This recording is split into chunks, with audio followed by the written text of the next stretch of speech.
గౌరవనీయులు ప్రొఫెసర్ హరగోపాల్ గారికి, అతిథులకి, సాహితీ ప్రియులందరికీ నమస్కారం.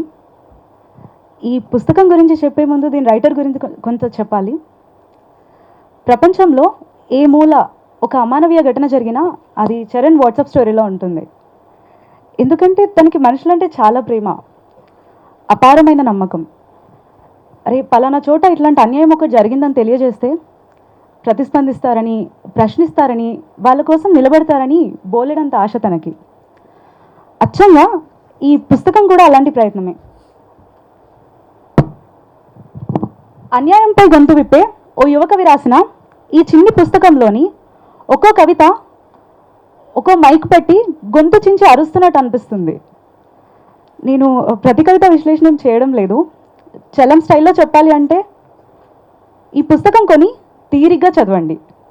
ఒక్కో కవిత 10 సార్లు చదవండి. ఏమీ అర్థం కాలేదా? ఏ యువకుడికో భిక్షుకుడికో డెత్ బెడ్ ప్రెజెన్స్గా పంపేయండి, పారేయకండి. అండ్ అంతకంటే ముఖ్యం దాచుకోకండి, పాస్ ఇట్ ఆన్. సో దాని అంటాడు,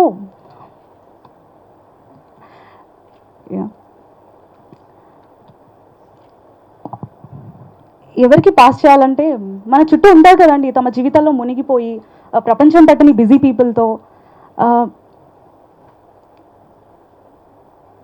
మానసిక ఒత్తిళ్లతో సతమతమయ్యే వారితో. ఈ బుక్లో 27 కవితలు ఉన్నాయి. ఒక 3 కవితలు చదివించి దాని బ్యాక్గ్రౌండ్ స్టోరీ అర్థం చేయించండి చాలు. ఈ ప్రపంచం ఎంత విశాలమైందో, అందులో ఎన్ని సవాళ్ళు ఉన్నాయో, మానవత్వాన్ని ఆధిపత్యం ఏ విధంగా హరించి వేస్తుందో వారికి అర్థం చేస్తుంది. మనిషికి ఉండాల్సిన కనీస లక్షణాలని, మన చుట్టూ ఉన్న సమాజంతో ఉండాల్సిన సజీవ సంబంధాలని గురించి గుర్తు చేస్తుంది.